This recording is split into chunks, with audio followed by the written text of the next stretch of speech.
कि सज्जनों कितने भी बड़े हो जाना, बहुत बड़े धनवान बन जाना, 10-20 फैक्ट्रियां चल रही हों, लाखों का टर्नओवर रोज का हो, कितने बड़े ज्ञानी बन जाना, कितना बड़ा नाम हो जाए संसार में, कितनी बड़ी कीर्ति हो जाए, वैभव हो जाए, लेकिन मेरे सज्जनों भागवत शिक्षा दे रही हैं कि अभिमानी मत बनना, दास बन के रहना। अकिंचनो, अकिंचन माने बहुत छोटा, नन्य गति ही शरण्यम, प्रभु आप ही मेरी गति है, मेरे पास कुछ नहीं है। ये भाव के साथ भक्ति करोगे तो भगवान की प्राप्ति होगी और अगले जन्म में सुख भोगोगे। अन्यथा थोड़ा बहुत भी अहम आ गया, भले ही कोई दूसरा ना जान पाए, लेकिन अंतर्यामी जान जाएगा तो जीवन आपका व्यर्थ हो जाएगा। ये शिक्षा है इस कथा की। इसलिए बिल्कुल अभिमानी मत होना। अगर अभिमान होता भी है, आता है ना, क्योंकि अन्न खाते हैं, भोजन खाते हैं हम लोग, तो थोड़ा बहुत तो असर रहता ही है, तो अभिमानी हो जाना। पर कैसे होना? जैसे सुतीक्ष्ण जी महाराज ने अभिमान किया था। सुतीक्ष्ण जी को बड़ा अभिमान था, और किस बात का अभिमान था?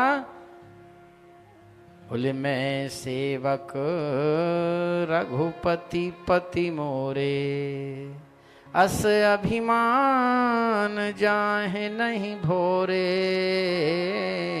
मैं सेवक रघुपति पति मोरे।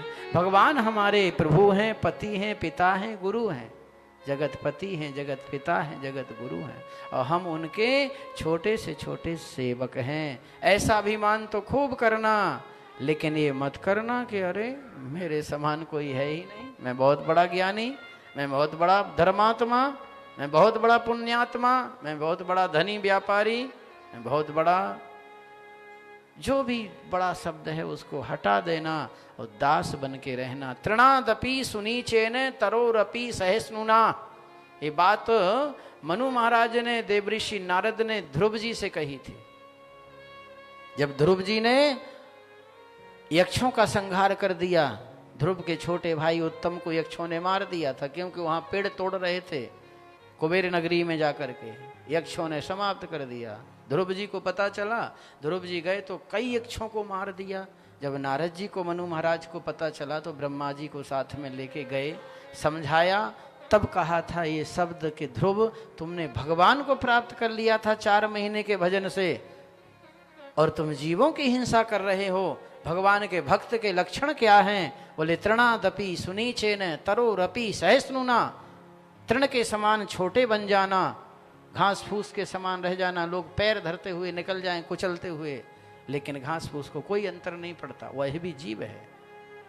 तरोरपि सहिष्णुना, वृक्ष के समान सहनशील बन जाना, गर्मी वर्षा सर्दी सब सहता है, फिर भी हमको छाया देता है। हम कहीं से भी थक के जा रहे हो, किसी वृक्ष के नीचे बैठ जाना, जितना आनंद आपको अपने रूम में एसी में बैठ के नहीं आएगा, जो आनंद आपको वृक्ष के नीचे बैठने में आएगा। इसलिए तृणादपि सुनीचेन, तृण के समान छोटे बनने का भाव रखना और वृक्ष के समान सहनशील बनने के रहना, तो जीवन जीने का आनंद आएगा।